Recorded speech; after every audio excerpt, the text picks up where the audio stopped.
para viajar lejos. Palabras, historias y mundos por descubrir. Columna de literatura con María García Marichal.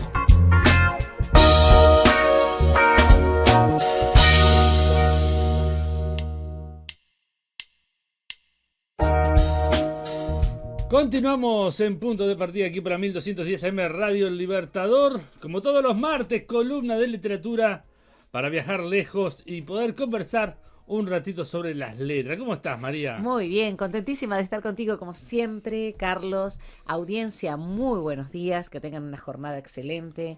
Aquí estamos para viajar lejos. Bueno, el placer de siempre de acompañarlos, de estar cada mañana, a toda la gente que nos escucha, que nos acompaña, nos prestan los oídos ahí a través de la onda radial, pero no solamente la onda radial, sino también toda la gente que nos ve a través de YouTube, a través de los distintos podcasts que estamos poniendo. Es el podcast número 208, si no me equivoco, y no estoy mal perdido. Qué lindo. Ya unos cuantos años que estamos aquí con María molestándolos cada martes. Un día nos van a correr, Carlos, mira que un día nos van a correr. Y bueno, por bueno, ahora seguimos. Si vamos 208, por ahora seguimos. Por ahora seguimos. Así que no tenemos pensado terminar tampoco, así que bueno, no. veremos. Bueno, María, contame un poquito, ¿qué vamos a ver hoy? Bueno, hoy vamos a viajar a Galicia. ¿Qué te Bien. parece? Bien. Porque hay una poeta maravillosa. De tus tierras.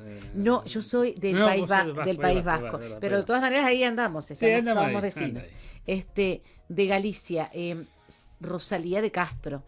Seguramente muchos de nuestros oyentes, descendientes de gallegos, se estarán preguntando ¿por qué María todavía no trabajó a la magnífica Rosalía de Castro? Bueno, hay tanto para trabajar, Carlos, Sí. tantos autores, tantas corrientes literarias. Sí. Bueno, y el otro día cuando estuvimos el martes pasado hablando con Paola Cerabolo, justamente de las migraciones, tenemos que tener en cuenta que Uruguay tuvo una fuerte migración gallega. Argentina también. Incluso lo vemos en Quino, en Manolito, por ejemplo. Sí, también. Una fuerte migración gallega. Uruguay, que es un país que tiene pocos rastros de población aborigen, somos pocos los que tenemos muy atrás en el tiempo población aborigen. Sí tenemos población negra porque hubo una afluencia importante, sobre todo por ser un puerto de paso de esclavitud, tristemente, pero tenemos una muy fuerte afluencia de población europea, muy. Sí, Y estamos hablando de españoles, italianos, alemanes, franceses, rusos, También. bueno, algunos ingleses también, y bueno, de la región del este de Europa, por ejemplo, ucranianos, georgianos, es decir, ha habido una muy poderosa afluencia. Sí. Igual lo más fuerte es la italiana y la española, ¿no? Hay duda. Y dentro de la española, la gallega. De ahí que nosotros hoy hagamos este homenaje a la maravillosa Rosalía de Castro. Bien. Algunos de cuyos poemas musicalizados los escuchamos, por ejemplo, con Washington Carrasco y Cristina Fernández. Claro. Cristina Fernández, descendiente directa de gallegos, que además tiene una característica fisonómica muy de los tipos de gallegos celtas, ¿no? Los gallegos, la mayor parte de los gallegos tienen dos formaciones étnicas. Una es, podríamos decir, indoeuropea, ¿no? Del centro de Europa, y la otra es celta, del oeste, que son los gallegos rubios, más altos, de ojos más claros, muy vinculados también a los escoceses, incluso culturalmente. Pensemos en la gaita, Claro. la gaita gallega y la gaita escocesa, Claro. la forma incluso de vestir, la forma de bailar. Bueno, y acá está Rosalía de Castro, que es la máxima expresión de la literatura gallega, pero que además fue música, porque Rosalía era una muy buena música. Ella ejecutaba la guitarra, pero además el arpa y el piano. Su hija Alejandra contaba que era realmente exquisita ejecutándolo. Y fue una mujer con una vida muy llena de penurias. Vamos a hablar un poco de ella. Y después, si ustedes me permiten, voy a leer algún poema en castellano, pero voy a animarme a leer alguno en gallego, con el perdón y la anuencia de nuestros queridos gallegos. Y ahora vamos a hablar un poquito también de cómo fue la influencia de esa migración en nosotros. Porque como decía Paola Ceraolo el otro día, quedan marcas de nuestros ancestros europeos. Dice el New York Times, estamos hablando de New York Times en su página literaria. Rosalía de Castro es la mejor poeta nacida en la península ibérica desde la Edad de Oro española hasta García Lorca. Mirá, Eso, impresionante. estamos hablando de una grande, Sí, sí, de sí. una grande. Como dicen muchos, la matriarca española, la matriarca gallega. Fue una de las más importantes del romanticismo a nivel europeo. Ninguna otra figura literaria, cultural o política une tanto a los habitantes gallegos como hace Rosalía de Castro, porque en su obra retrata, fíjate vos, la alegoría nacional de todo el pueblo gallego, y porque sus posiciones la hicieron estar siempre del lado de los más débiles. Ella estuvo siempre conectada a los pescadores y a los agricultores principalmente, que son dentro de lo que es Galicia, los más sacrificados de los trabajadores, los que van a alta mar a pescar al mar Cantábrico o hasta el océano Atlántico, en algún caso, en las costas por supuesto, y a los agricultores gallegos. Rosalía es la principal figura de lo que ellos llamaron el resurgimiento gallego. Nació en Santiago de Compostela en 1837, después voy a recordar bien la fecha, 23 de febrero de 1837, y murió a los 48 años Rosalía en 1885 de un cáncer de útero que la tuvo muy afectada y la tuvo muy mal durante mucho tiempo. Escribió en gallego, pero además escribió en castellano, quiero aclarar eso, era una mujer muy preparada.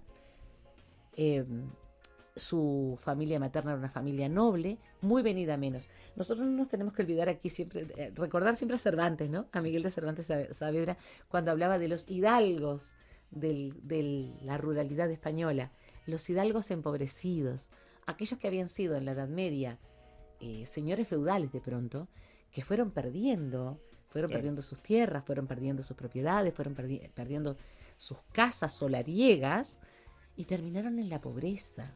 Muchos de ellos terminaron en la pobreza pasando penurias, hasta hambre.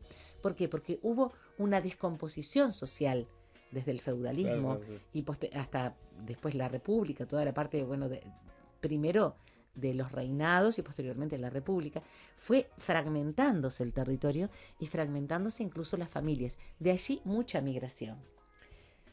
Nosotros vamos a ver grandes oleadas migratorias hacia España. Primero en la época de la colonia, estamos hablando del siglo XVIII y principios del siglo XIX, una fuerte migración española hacia las colonias en América, el famoso hacer la América, tratar de volver a tener lo necesario o de enriquecernos en el nuevo territorio.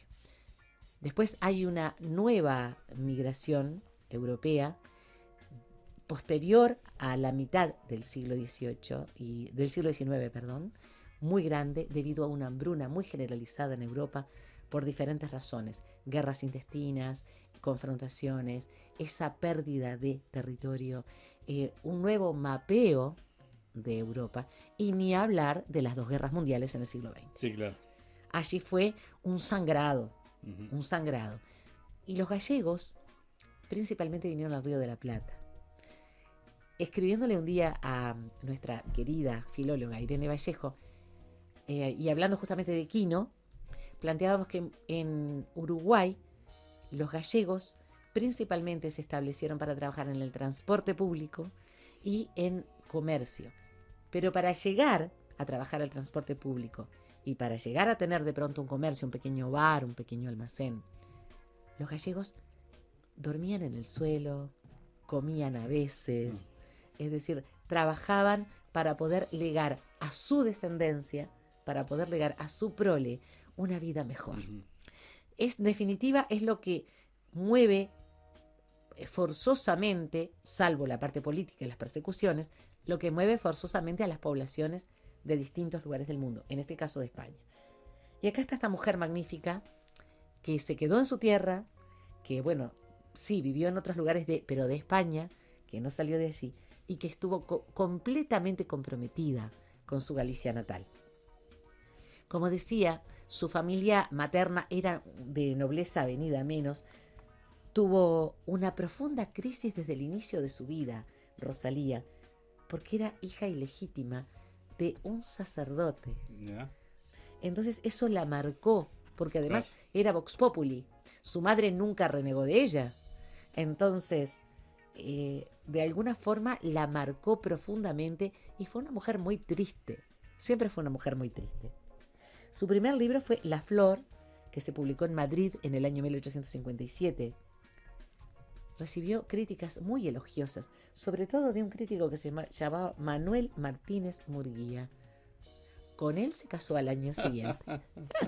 Lo que Por eso la criticaba, ¿no? sí.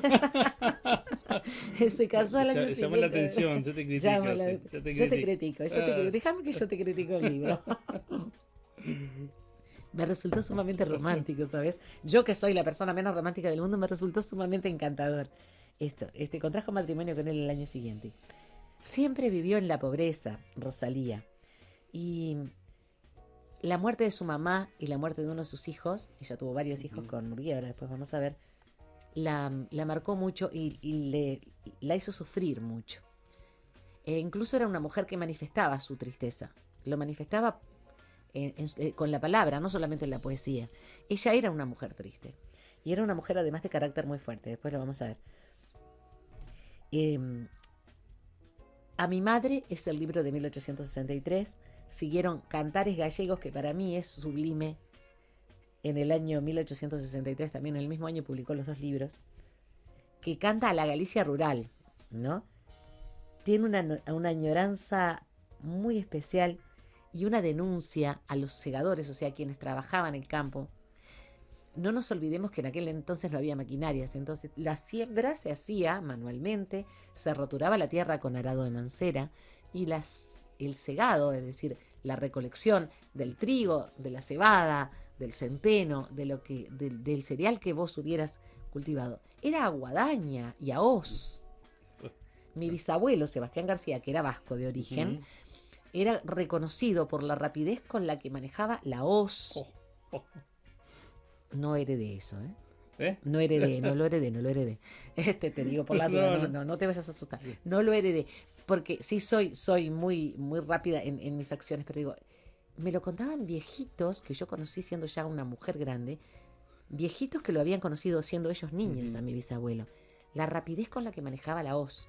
Decía, tu bisabuelo se inclinaba al salir el sol, me lo decían así, y se levantaba para comer y para refrescarse y para beber agua, y posteriormente, después de reposar un poco, volvía y no levantaba la espalda hasta que caía el sol.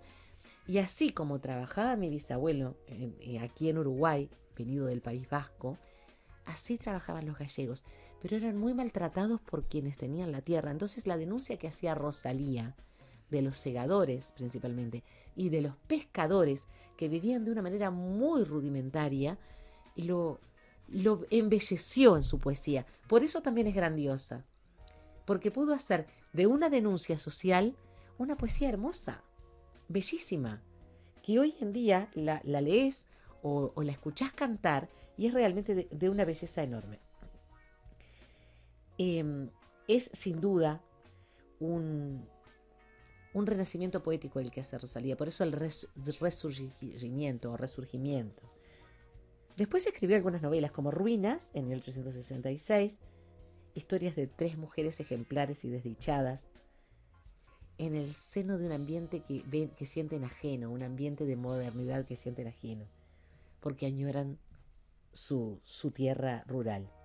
Un año después publicó también la obra narrativa que hoy en día se puede conseguir más, El caballero de las botas azules. Novela fantástica, ¿sabes? La estoy buscando.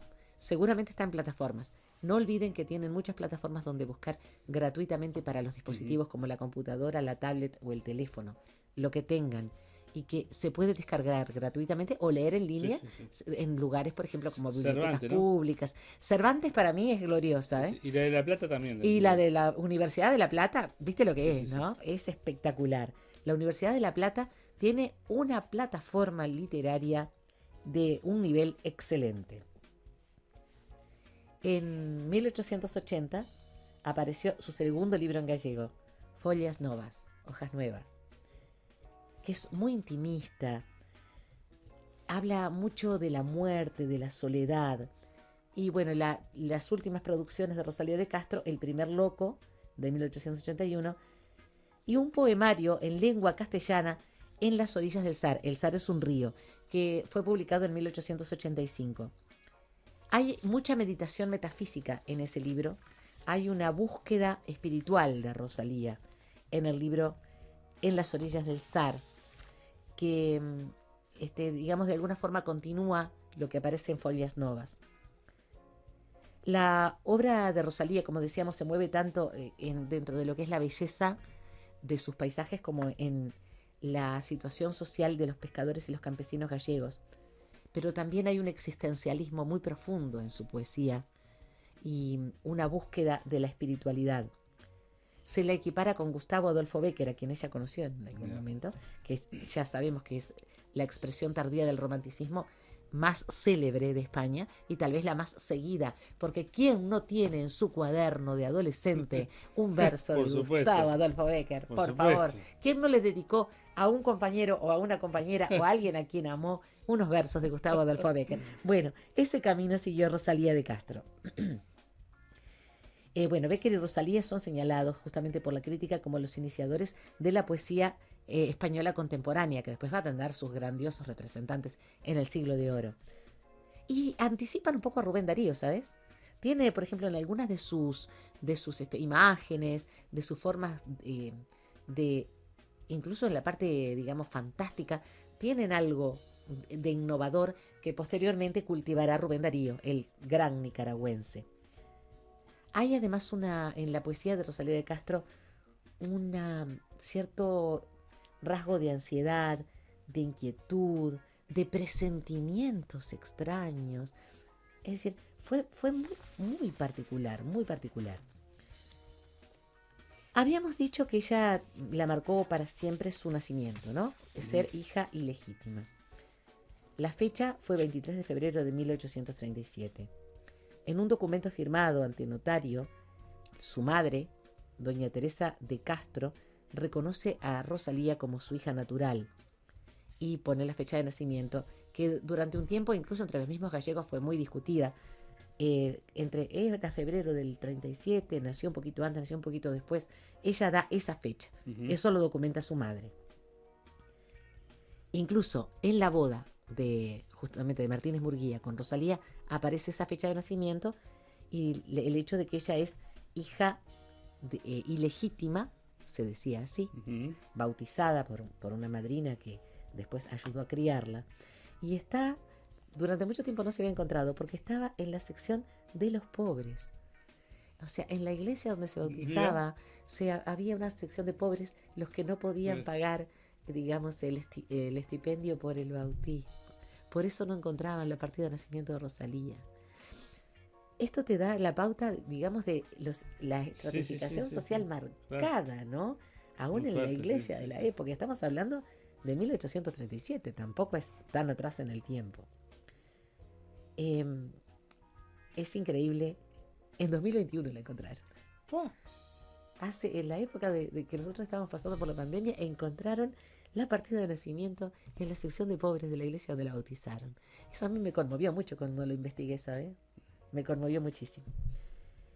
En su partida de bautismo, que además la bautizaron en el Hospital Real, se lee: en 24 de febrero de 1836, María Francisca Martínez, vecina de San Juan del Campo, fue madrina de una niña que bauticé solemnemente y puse los santos óleos, llamándole María Rosalía Rita, hija de padres incógnitos, cuya niña llevó la madrina y va sin número por no haber pasado a la inclusa, o sea, no pasó porque era hija natural y porque no tenía medios para poder dar el estipendio. Y para que así conste, lo firmo José Vicente Varela y Montero. Esto es una mentira exprofeso, escrita. Claro. Había muchos misterios, parece una novela de intriga, porque, claro, estamos hablando de que era hija de un cura. Sí, sí, sí, sí. Y eso era un pecado más que Sí, no, mortal socialmente. por parte de ambos. Y socialmente los marcaba. Sí, sí, sí, sí. Pero su madre tuvo digamos, la honestidad, no solo de bautizarla como correspondía Ujú. posteriormente, sino de anotarla como su hija ilegítima.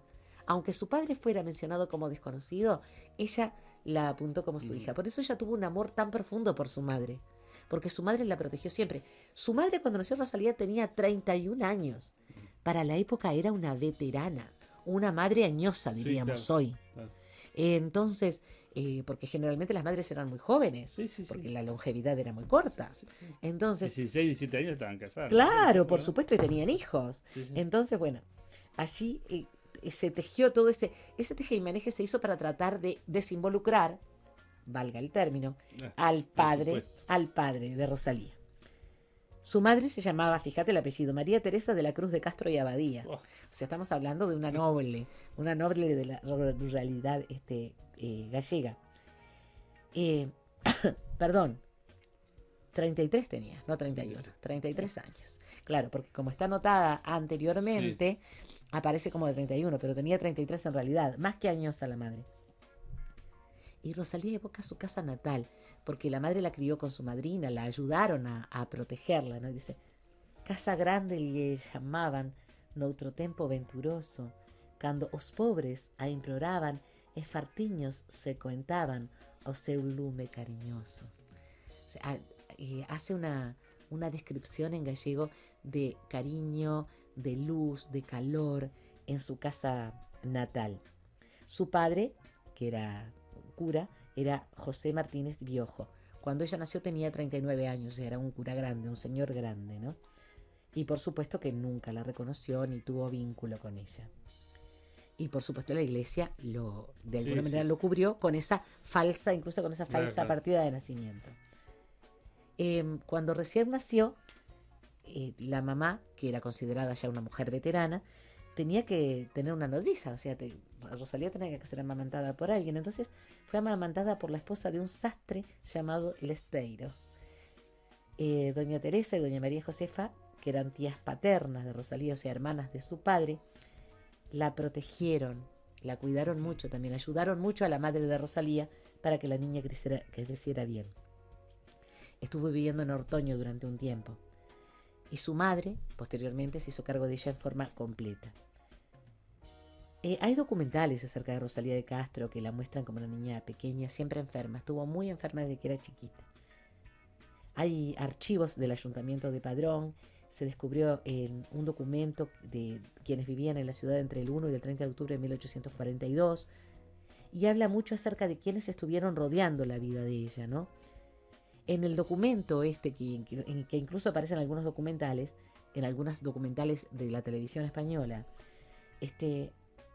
hay una pequeña localidad en la que Teresa de Castro reside como cabeza de familia, tiene una criada llamada María Martínez y se dice siempre que es una mujer soltera, o sea, en ningún momento da la pauta de que es viuda, de que su marido se murió. Ella fue absolutamente veraz y eso lo rescata Rosalía, la honestidad que tuvo su madre con respecto a la crianza. Bueno, tuvo que ir viajando durante distintos tiempos porque la pobreza misma determinaba que en aquel momento las mujeres no trabajaban, por lo tanto tenían que buscar el apoyo de la familia de la mamá. Era una mujer muy enferma, Rosalía a medida que fue creciendo fue una chica muy enferma, pero lo que más la marcó fue la irregularidad de su nacimiento y los acontecimientos de la vida que la dejaron esa impronta, el tener que moverse, el tener que viajar, el tener que ser apañada por la familia, que la querían mucho, que le daban calor, Sí, que claro. le daban cariño, pero que de alguna manera la hacían estar dependiendo de otras personas. Permanentemente lo tuvo que hacer. Entonces, hay una sombra negra, dice un escritor llamado José Luis Varela, hay una sombra negra sobre Rosalía siempre, una sombra oscura. Quienes la conocieron de cerca plantean que era una mujer oscura, que era una mujer con oscuridad, pero no porque era buena, era generosa, era sensible, pero tenía una oscuridad de carácter, porque había sido marcada por ese origen. Y vemos que tenemos que tener en cuenta siempre, como decimos con Carlos, el contexto de la época y el contexto de la región. una época muy particular y una región particular. Sí. Jesús Alonso Montero, que es un historiador, plantea que la niña y su madre siempre sufrieron presión social. Y sí. La presión de vecinos, la presión de gente que, digamos, que no formaba parte de esa familia cariñosa que ella destacaba, ¿no?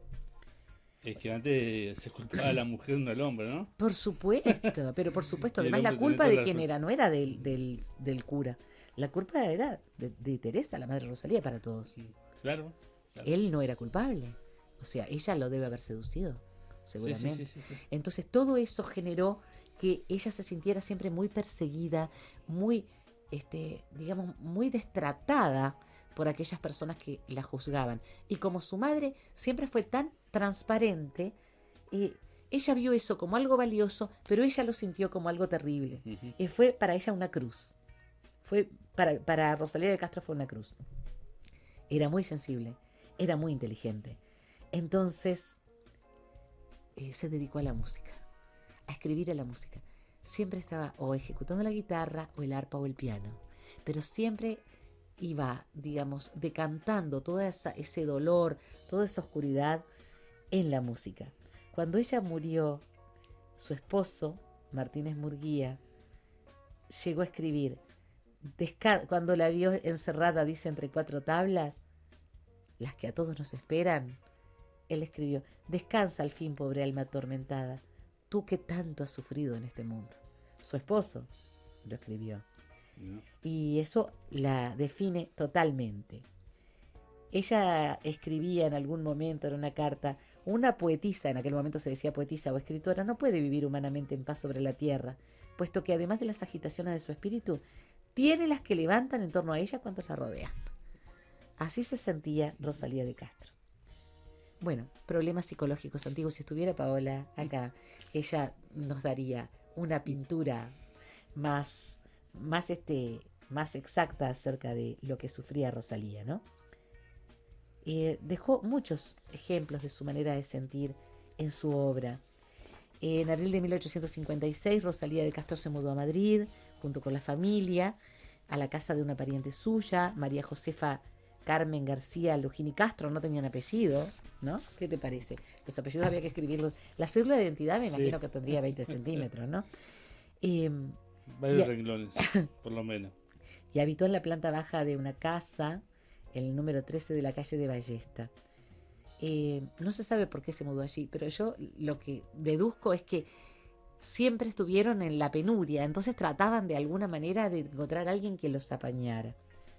Ella allí estuvo estudiando durante mucho tiempo, fue autodidacta.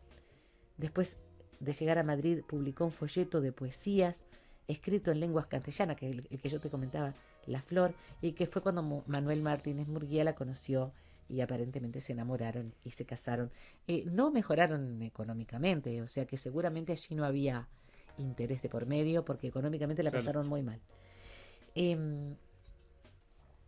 Los presentó un amigo en común. Hay una cosa que es muy importante destacar antes de hablar de la poesía directamente, y es el hecho de que los cantares gallegos fueron para Galicia, para la población de Galicia, y sobre todo para los agricultores y los pescadores de Galicia, como una especie de himnos. La amaron desde el primer momento. Amaron el libro Cantares Gallegos, los habitantes de Galicia, y sobre todo el pueblo más pobre.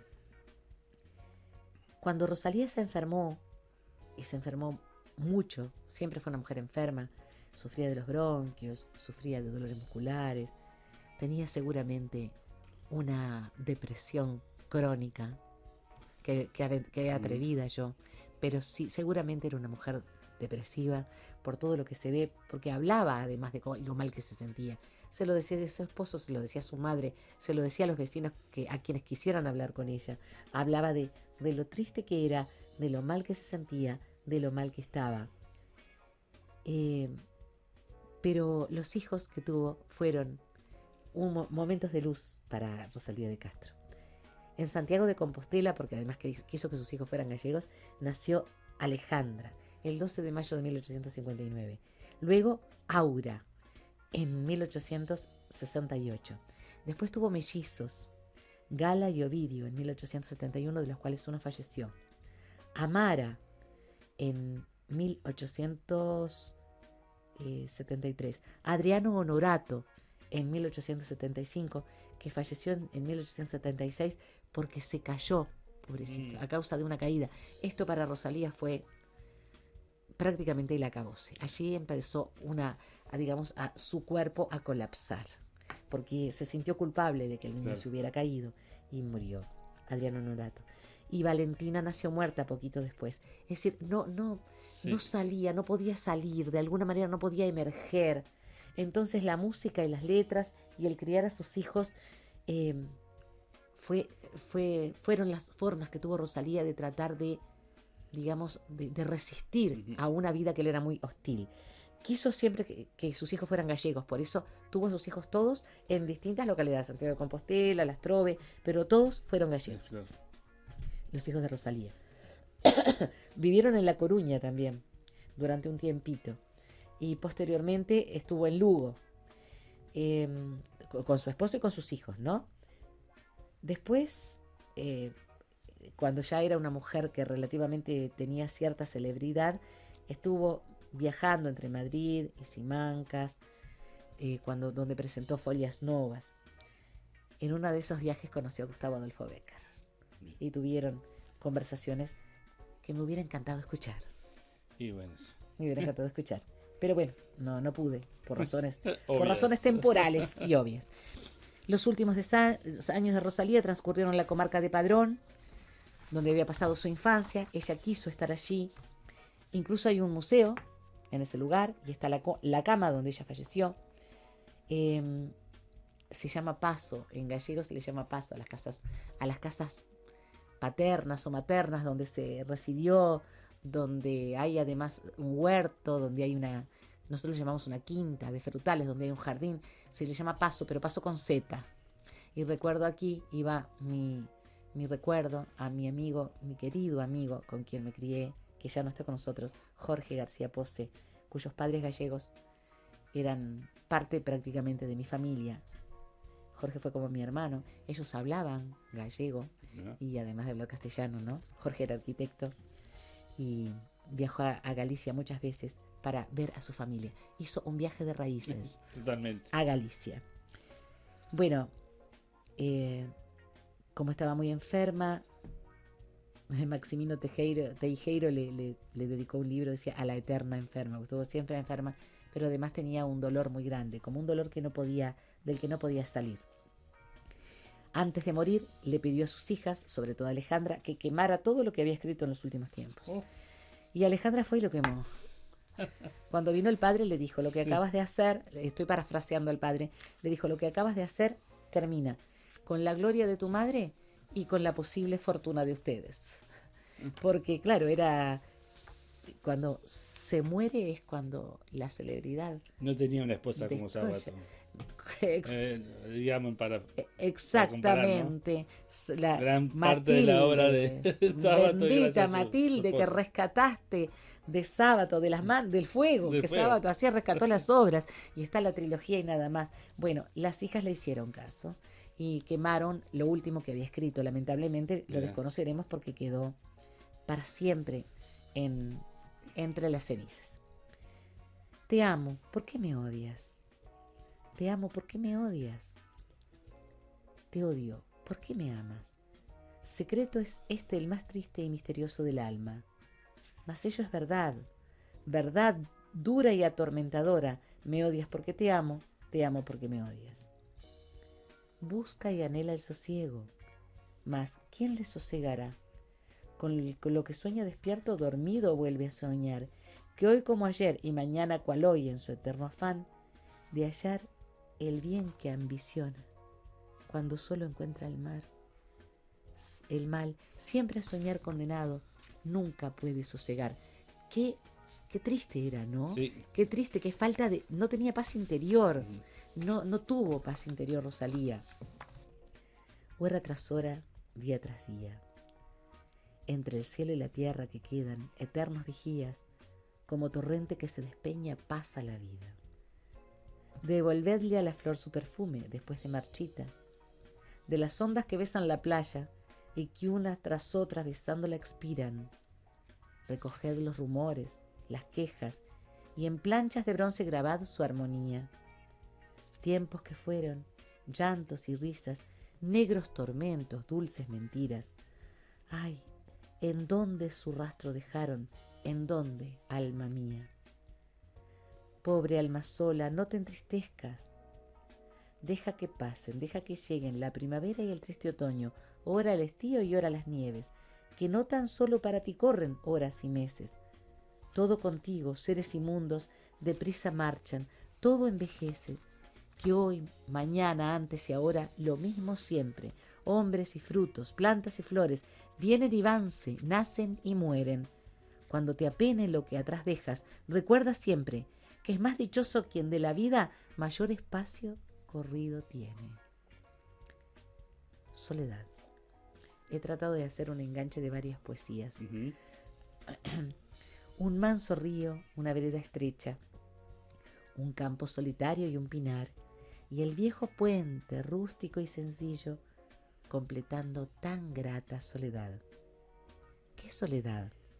Para llenar el mundo basta a veces un solo pensamiento.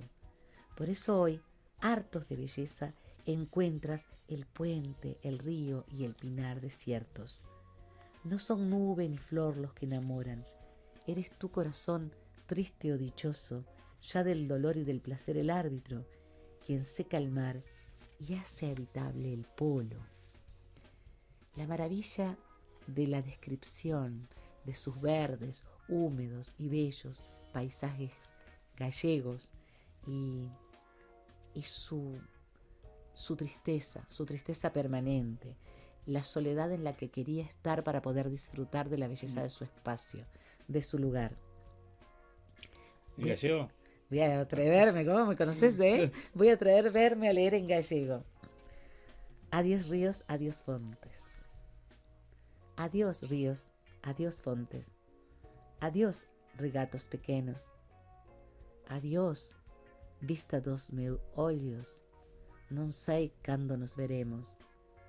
Miña terra, terra donde me eu crié, hortiña que quero tanto, figueiriñas que plantei, prados, ríos, arvoredas, pinares que move o vento, paxariños piadores, casiña do meu contento, muiño dos castañares, noites claras de luar, campaniñas timbradoras da igrexiña do lugar, amoriñas das silveiras que eu lle daba o meu amor, caminiños entre o millo.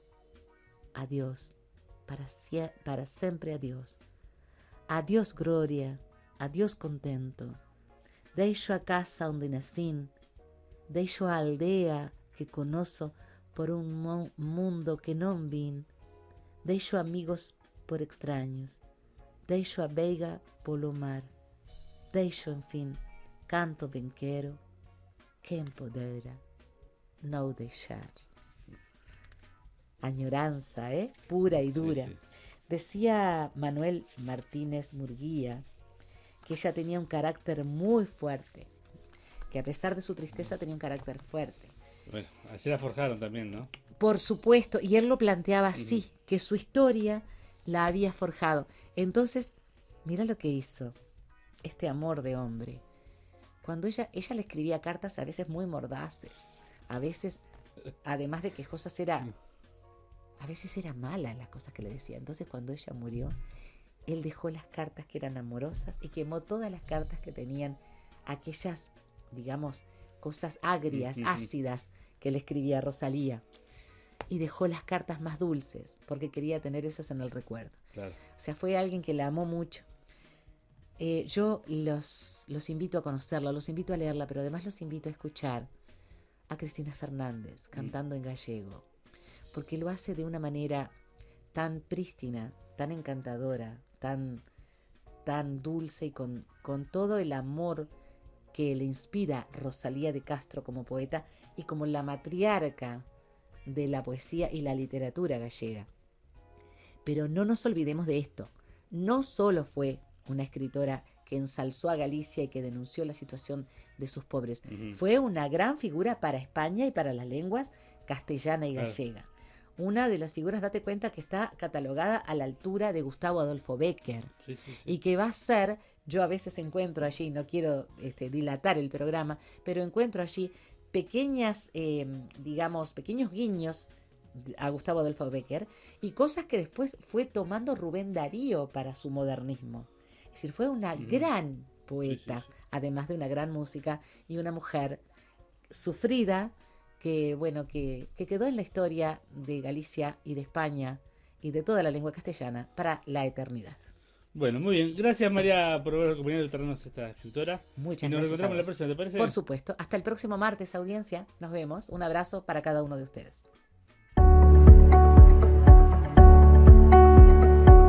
Desde Vergara y para todo el mundo. Una radio con propósito. Una radio con visión. Una radio para todos. El Libertador, 1210 AM.